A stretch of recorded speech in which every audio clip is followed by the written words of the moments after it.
Hi Lana, how are you? My name is Teacher Mary, and today we'll be looking at how to write a speech. How to write a speech. This falls under functional writing. So let's get ready.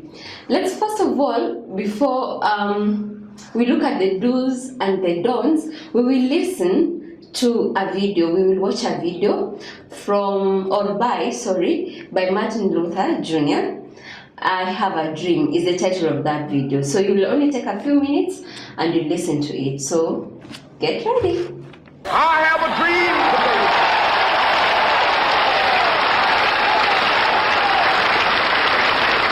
I have a dream that one day down in Alabama, with its vicious racists, with its governor having his lips dripping with the words of interposition and nullification. One day right there in Alabama, little black boys and black girls will be able to join hands with little white boys and white girls as sisters and brothers. I have a dream today.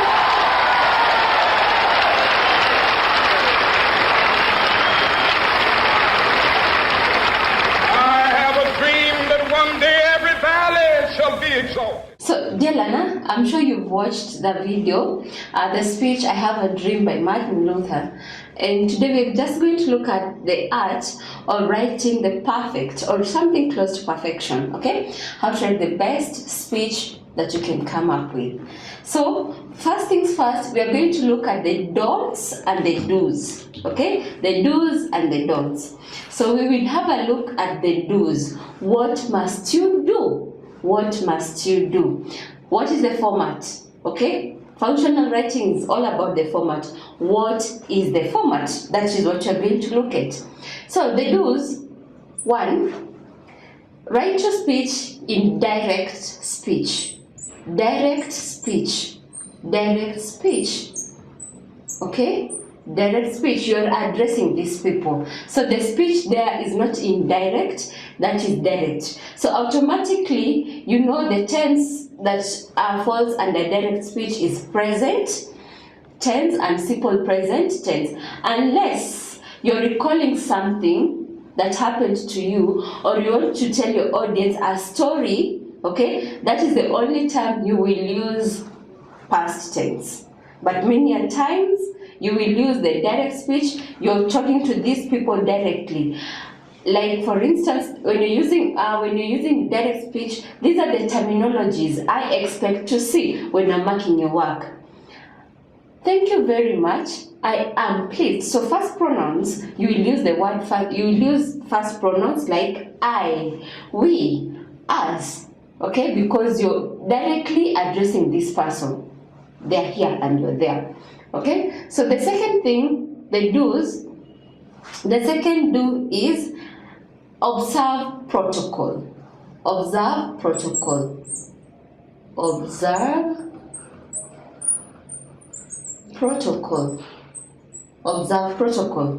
When you're writing your speech, ensure that you've observed protocol. Acknowledge the people present. So make sure you observe protocol in order of seniority. Who is the most senior person to? Okay, in that order. The most senior person in that order.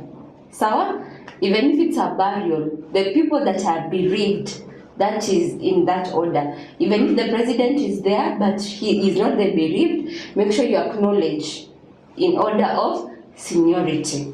So, direct speech, observe protocol. Then, the third thing you need to do when you're concluding, conclude. Use powerful words to conclude. Conclude. Remember, you're writing, okay? So make sure you conclude powerfully. For example, you can say, in conclusion, this is how you can conclude. I'm giving you examples. Example is, in conclusion, okay?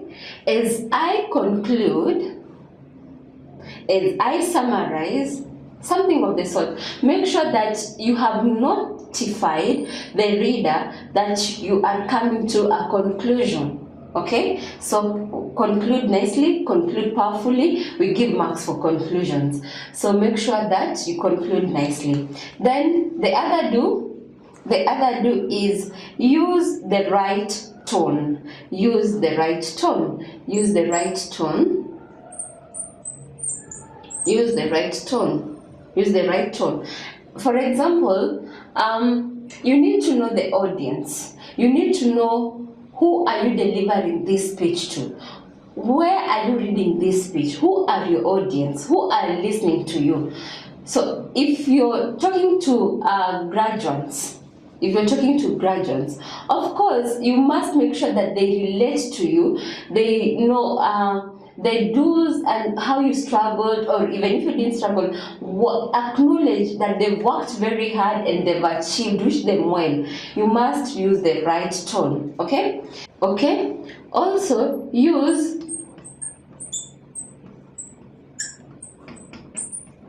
persuasive language, okay? Use persuasive language. What is persuasive language?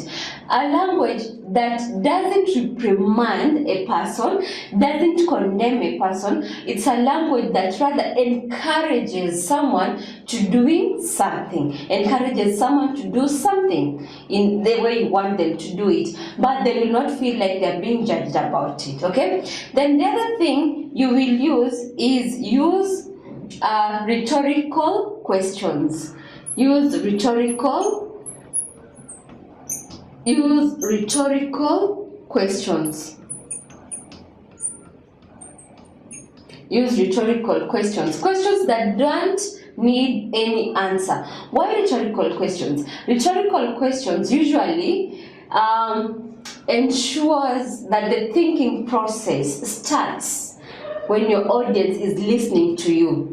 The thinking process, they start asking themselves, okay, so should I do this? Is this how it should be done? The thinking process, and also the suspense. It creates suspense and also allows the thinking process to start. The other thing is, we've said persuasive, okay, repetition. Employ the usage of repetition. Employ the usage of repetition. Why am I saying this? As you are listening to that speech and you heard it, you could constantly hear Martin Luther constantly repeating the phrase, I have a dream. I have a dream. Constantly. Even if you hear the speech delivered by Obama himself, you can also hear a lot of repetition. Even the president, our own president, William Ruto, this is an art that he is using. Why? Repetition helps people to remember what you wanted to say. Even if you're not there, they'll constantly remember, this is the phrase, this is what was discussed. This, even if they don't remember everything, at least repetition will ensure they remember some elements of your speech. So employ repetition, rhetorical questions, persuasive language, the right tone, okay? If you're reprimanding people, these are people that have done wrong, reprimand them. If there are people you want to congratulate, please congratulate them.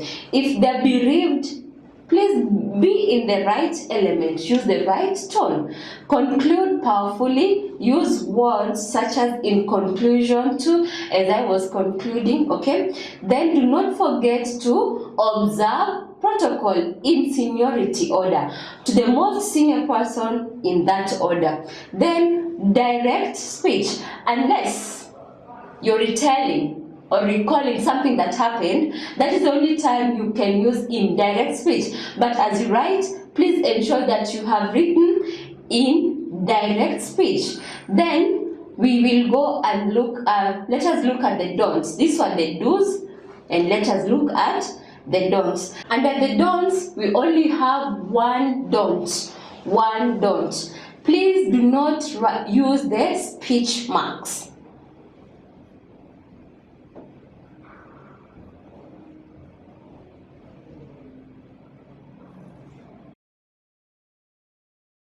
Please do not use the speech marks. You remember the speech marks that were written like this?